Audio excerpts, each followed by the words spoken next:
आप देख रहे हैं एशियाई न्यूज। भ्रष्टाचार और जुर्म के खिलाफ हर पल आपके साथ। अगर बोलते हैं अपने भाई लोग से कि मेरी पत्नी के साथ क्या किया जाता है तो मेरे पति को भी मारते हैं दोनों, रिजवान इमरान। दिसंबर से समझो हम लोग घर में घुस नहीं पा रहे। उस दिन से मेरे मियाँ फुटपाथ पे सो रहे हैं। नमस्कार, मैं सब एडिटर एंटी करप्शन या न्यूज़ चैनल से इस समय लोग उत्तर प्रदेश के कानपुर शहर में मौजूद है और यह हमारे कानपुर के एंटी करप्शन इंडिया दफ्तर में एक शिकायत आती है और इस शिकायत में सीधे सीधे हमारे प्रधान संपादक की संज्ञान में लेते हैं, क्योंकि ये मामला कहीं ना कहीं एक पीड़िता इधर उधर दर बदर की ठोकरें खा रही है, भटक रही है। और ये मामला सीधे सीधे छोटे मियाँ हाथे कर्नलगंज का है, थाना कर्नलगंज से संबंधित है। और इसमें सीधे इन्होंने ये बताया है कि किस प्रकार से ससुराल पक्ष में इनके अपने घर में इनको जाने नहीं दिया जा रहा है, यानी कि इनके हस्बैंड और ये स्वयं दर बदर की ठोकरें खा रही हैं। क्या है पूरा मामला प्रकरण, सीधे पीड़िता से जानते हुए। जी, अपना नाम बताएं। अफसाना, मेरा नाम अफसाना है। आपके पति का नाम? मोहम्मद इरफान। आपकी शादी कब हुई? मेरी 14 फरवरी 2016 को हुई। तो ये जो रीति रिवाज रहा है किस प्रकार, अरेंज हुई या कैसे रही? नहीं, मेरी ये अरेंज मैरिज है। क्या है मामला? ये मामला मेरा ये है कि मेरे पति काम पर गए हुए थे और मेरे जो देवर है रिजवान और इमरान और सास अफसर जहाँ, मैं अपने कमरे के बाहर बैठी हुई थी, चावल अवल बिन रही थी। मेरे देवर आया अचानक और मारपीट किया, कमरे में घुस गया। हमारे साथ उसने ऐसी बदतमीजी करी कि कुछ पूछो नहीं। तो ये करीब कम से कम 9 मार्च को 8:30 बजे रात की बात है। मैं अपनी इज्जत बचाकर बाहर भागी। वहाँ पे हमने चौकी इंचार्ज का नंबर बाहर लिखा हुआ था बोर्ड पे, हमने उसको फ़ोन मतलब नंबर मिला दिया। तो पूरा गाड़ी से फोर्स आया, उसने मेरे ससुराल जाके वारदात देखी तो घर पे कोई नहीं था, घर खाली पड़ा हुआ था। तो उन्होंने कहा कि थाने आओ। जब वहाँ पर गए तो उन्होंने हमसे कहा जो तुम्हारे साथ वारदात तुम्हारे देवरों ने की है, रिजवान और इमरान ने, वो उसमें लिखो। मैंने उसमें वो कागज़ में मैंने लिखा एप्लीकेशन, उसमें जो है FIR हो गई। उसके FIR होने के बाद ये लोग जेल चले गए। जेल से आने के बाद मैं अपने कमरे में बैठी हुई थी, अचानक ये लोग घुस गए, दोबारा फिर मारा। उसके बाद फिर हम जब थाने में जब हमने गए तो हमको इस कदर मारा था कि मेरे घुटने से खून बह रहा था। कम से कम ये 9 सितंबर की बात है। उसके बाद जब थाने गए तो वहाँ पे हमसे NCR दर्ज करा ली। उसके बाद फिर NCR दर्ज करने के बाद फिर मैं अपने घर गई। उसके बाद ये लोग जो है घर गई, फिर ये लोग ने कहा कि तुझे रहने नहीं देंगे। इसलिए ये देवर रिजवान इमरान बहुत बदतमीज़ है, समझ लो। मेरे पति सीधे साधे, ये लोग मेरे बहुत बहुत बुरा हादसा मेरे साथ किए कि बता नहीं सकते। उसके बाद जब मेरे पति अगर बोलते हैं अपने भाई लोग से कि मेरी पत्नी के साथ क्या किया जाता है तो मेरे पति को भी मारते हैं दोनों, रिजवान इमरान। तो उसके बाद थोड़े दिन के बाद हम लोग बाज़ार गए हुए थे, हम और मेरे पति। उसी बीच में ये लोग ने अंदर से ताला डाल दिया। 14 दिसंबर से समझो हम लोग घर में घुस नहीं पा रहे। उस दिन से मेरे मियाँ फुटपाथ पे सो रहे हैं। जैसा कि आपने बताया, निश्चित रूप से ये काफ़ी जो आप घटना बता रही हैं, ये आप काफ़ी इसको देखते हैं कि संवेदनाओं को आप अपने नहीं रोक पा रहे हैं। लेकिन हम इसमें आपसे ये जानना चाहेंगे कि जब इस प्रकार की घटना हुई तो आखिर थाने में आपने स्थानीय स्तर पर पुलिस प्रशासन को जब इससे अवगत कराया तो उन्होंने इस पर किस प्रकार की कार्रवाई करी? जब हम थाने गए हमने कहा चौकी इंचार्ज से हमने बताया कि मेरे ससुराल वाले हमें घर में हम पति पत्नी को घुसने नहीं दे रहे। उन्होंने कहा कि तुम किराए पे घर ले लो। चौकी इंचार्ज ने कहा किराया हम तुम्हारा दिया करेंगे। बता, हमने उनसे ये कहा आप कौन होते हैं हमारे किराया देने वाले, जब मेरा घर खुद का है तो हम क्यों किराए पे रहे। तो उन्होंने कहा तेरे आदमी को हम जेल में बंद कर देंगे, तू ज़्यादा बोलती है। उन्होंने ये कहा कि तेरे आदमी के जेल में बंद कर देंगे। और उसके बाद मेरे मियाँ जो है चौकी के पास एक दिन खड़े थे, उनको बुलाया तो मेरे जो पति चले गए वहाँ। उसके बाद सादे कागज़ पे मेरे पति को दिया, कहने लगे इस पर साइन करो अपने नाम से। तो मेरे पति ने कहा कि सादे कागज़ पे हम क्यों साइन करें। तो कहने लगे मेरे भाई की शादी है इसलिए हम तुमसे साइन करा रहे हैं। तो मेरे पति ने ये कहा कि तुम्हारे भाई की शादी है तो हमसे साइन क्यों करा रहे हैं आप अपने खुद से करिए ना साइन। तो कहने लगे कि तुम भी बहुत बोलने लगे हो, तुमको भी जेल में बंद कर देंगे। मेरे पति कहने लगे जो कुछ हो सकता है आप जो समझ में आपके आए वो करिए। इसलिए कि हम लोग बहुत परेशान हो गए। मेरे पति की ऐसी हालत हो गई कि फुटपाथ पे सो रहे। अब मेरी छोटी बहन से देखा नहीं गया, वो अपने घर पे हमको रखे हुए। मेरी कोई कार्रवाई नहीं हुई, समझ लो कहाँ कहाँ भटक रहे अपना घर होते हुए। हम दूसरी मंजिल पे रहते, मेरे देवर बहुत बदतमीज़ है समझ लीजिए। अभी हम जो है 20 जनवरी वाले दिन गए, हम पति पत्नी।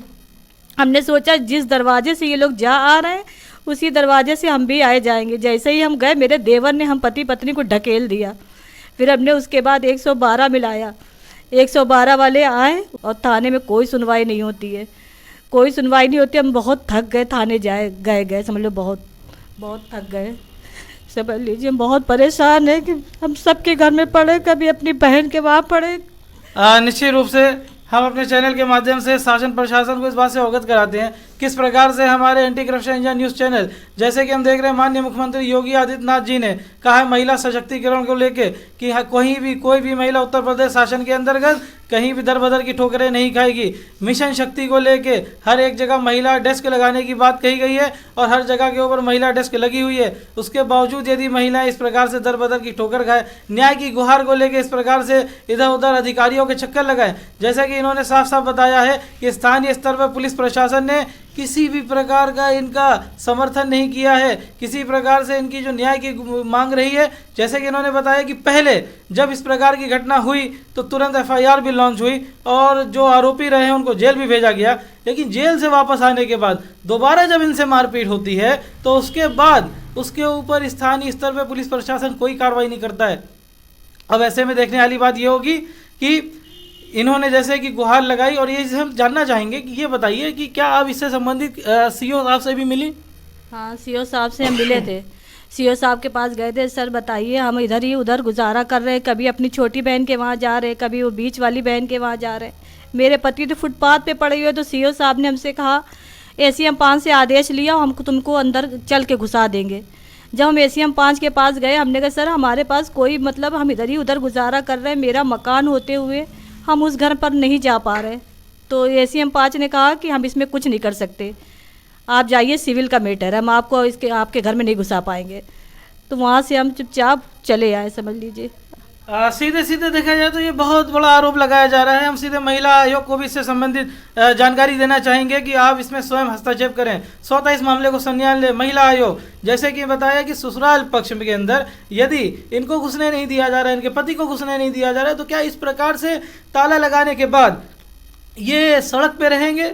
ये इस प्रकार से इनके स्वयं की जितनी भी सामान है वो सब तो अंदर ही होंगे? सब मेरा सामान सारा गृहस्थी का, मेरा जेवर पैसा, मेरे सारी गृहस्थी के सामान अंदर रखा हुआ है समझ लो, कुछ नहीं निकाले। हम लोग ठंडी के कपड़े पहने हुए हैं समझ लीजिए। मतलब सारा का सारा सामान अंदर जो है वो बंद है, और उसके बावजूद किसी भी प्रकार से संवेदनहीनता दिखाई दे रही है स्थानीय पुलिस प्रशासन के साथ साथ आला अधिकारियों की भी, कि यदि ये न्याय की गुहार को लेके एसीएम 5 के पास जा रहे हैं और उन्होंने इस तरह की बात कही है, तो निश्चित रूप से हम इनसे कहेंगे एक बार स्वयं जाएं और इसके बाद से इनको दोबारा अवगत कराएं और इनको त्वरित न्याय की हम मांग करते हैं। हम बात करेंगे सीधे सीधे यहाँ के ऊपर जो इनकी बहन है, आखिर ये इस विषय में क्या जानती हैं। जी अपना नाम बताएं।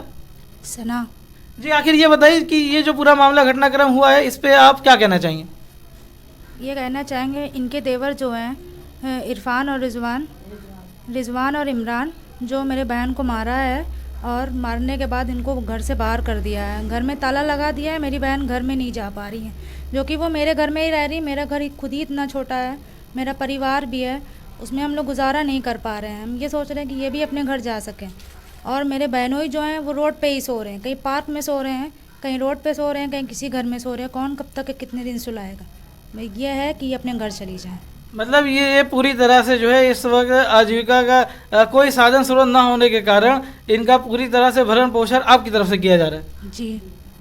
हम देख सकते हैं किस प्रकार से बहन अपने कर्तव्य को निभाते हुए, बहन धर्म का पालन करते हुए इनको रखे हैं, लेकिन ऐसा कब तक चलेगा? इनका जब स्वयं का घर है ससुराल में और उसके बाद इनको इस प्रकार की इधर उधर दर बदर की जो ठोकर खा रही हैं, इस प्रकार का इनके ऊपर सीधे सीधे कहा जा रहा है मामला सिविल का है। निश्चित रूप से स्थानीय स्तर पर पुलिस प्रशासन ने जब इनकी गुहार नहीं सुनी, ये संबंधित सीओ के पास जाते हैं, कर्नलगंज सीओ के पास, जो कि इस समय एसीपी हैं। अब इन्होंने सीधे सीधे कहा कि आप न्यायालय जाए क्योंकि वहाँ पे ताला लगा हुआ है, मामला सिविल का है। लेकिन ऐसे में सीधे सीधे ये मामला जो क्षेत्राधिकार के अंतर्गत आता है एसीएम 5 के अंतर्गत, उनके वो स्वतः संज्ञान में लेते हुए इन्हें त्वरित न्याय की एंटी करप्शन न्यूज़ चैनल मांग करता है और सीधे सीधे उनसे इस बात से भी अवगत कराता है क्या ये बात न्यायोचित होगी कि कोई महिला जिसकी शादीशुदा हो और उसके अपना पति भी हो और दूसरी मंजिल पर, जैसा कि ये घर बता रहे हैं, वहाँ के ऊपर देवर जो है ताला लगा दें